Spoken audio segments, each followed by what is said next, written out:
All right, we're here with the next part of why some men don't fear being rejected by women. Right? Or for some guys, they might feel a bit jealous and bitter. I hate that guy, he gets all the girls. That's going to happen too. But the reality is that it doesn't even matter anyway, right? Because you just got to go after what you want. You've got to take care of this area of your life. And if you don't, and you just leave it to chance, then in most cases, you end up in a situation where you're with a woman that you don't really feel attracted to, you don't really love.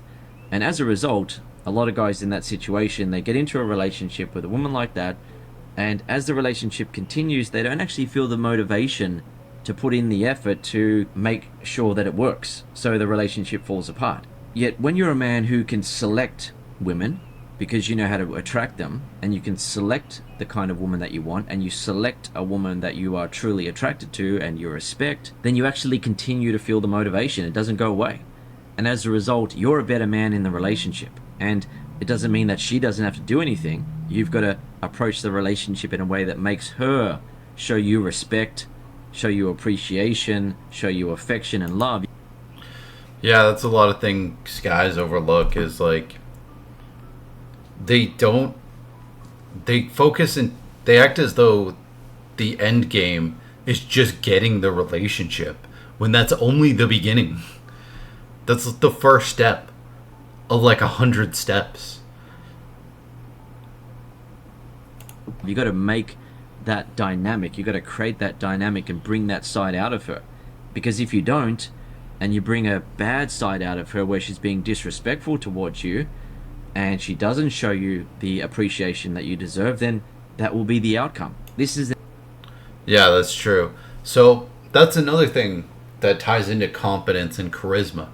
When I go on a date with a woman, or even like if I'm asking her out, but it's like taking a while, like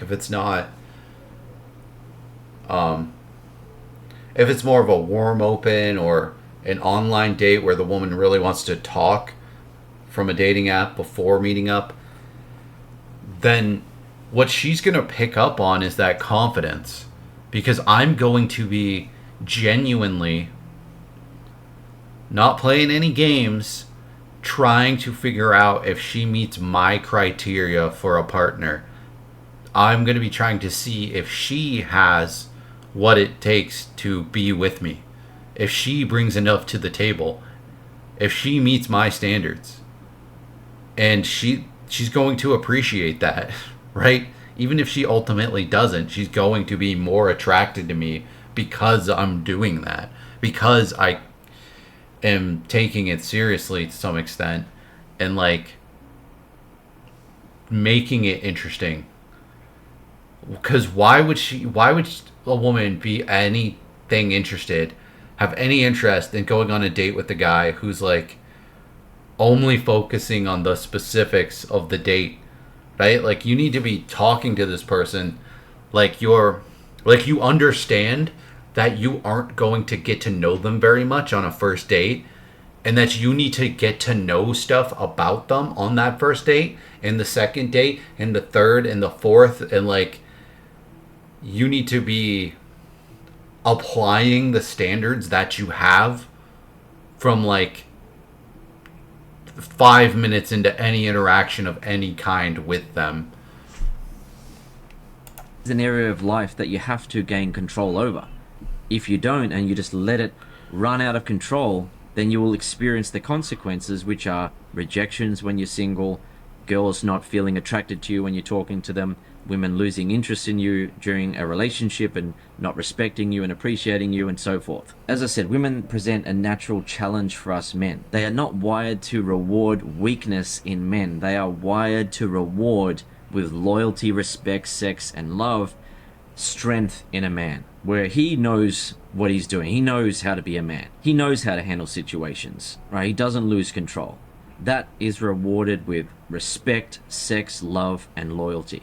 Now, at number 4, he doesn't know how easy it really is and assumes it's too difficult, so he doesn't try. Just understand that until you know how to properly attract women during interactions, then you'll probably think that it's too difficult, it's too complex, it's out of your control. But when you are a man who knows how to make women feel attracted during interactions, you realize that you're in control, because you're in control of how much or little attraction you make her feel.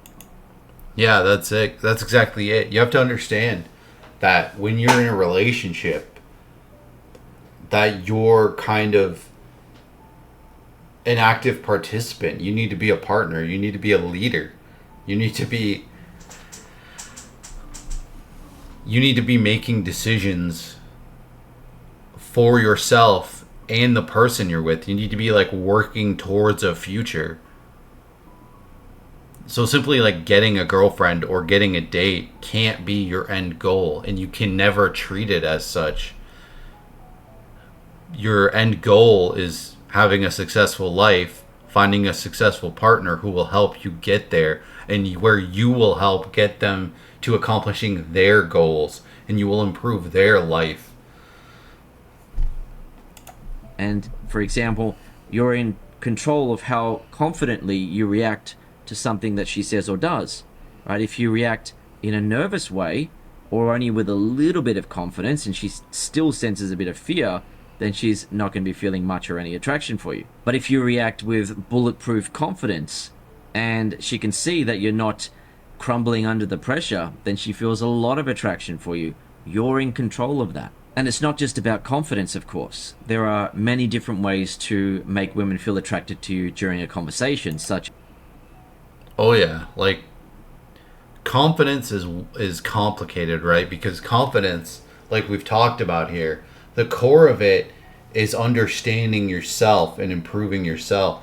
So, and part of being funny is being self-deprecating, and part of being confident is being self-deprecating, is understanding who you are, the skills you have, the skills you don't have, and being willing to roast yourself, not only in like an obvious joking outright way, but also in a very honest way. Say like, hey, I would love to be good at this and this and this.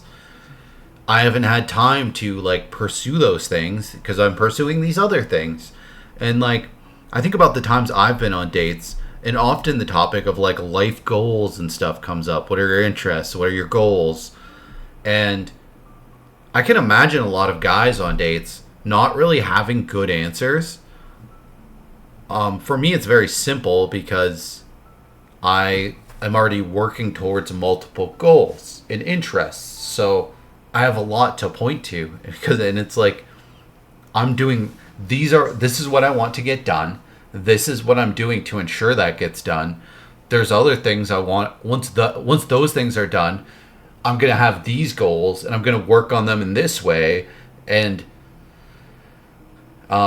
you're kind of like feeling each other out on a date, and also like seeing what goals she has, and if in the future if you guys did have a relationship, if you'd be able to help each other accomplish your goals in any which way, which a lot of times you kind of aren't. A lot of goals are pretty much a one player thing. But having a supportive partner would help tremendously, right? Like a lot of the goals I have specifically, I could accomplish. Like I wouldn't need a partner who could, directly help me with those things, but a partner who could indirectly help me with those things would be tremendous, because I would never expect a woman to watch like a lot of women have watched like 50 to 100 movies. More so like 50, right? I wouldn't expect a woman to watch like the thousands of movies that I have and help me be able to make the movie for the script that I've written, right? Like I wouldn't. It would take her like years upon years of dedication to get to where I am. That's just the reality, right? So what would help me though is just having somebody who's like supportive and a fun time and like doesn't drag me down, doesn't create drama. And like a woman's also looking for that in a guy. Like, is this guy a serious guy? To like, what does he want? Like, there's this weird idea that a lot of dudes have, that like women are looking for some guy who's a drug dealer and who beats them up. No, they're absolutely not looking for that. The thing is that those guys have confidence and charisma, and you don't.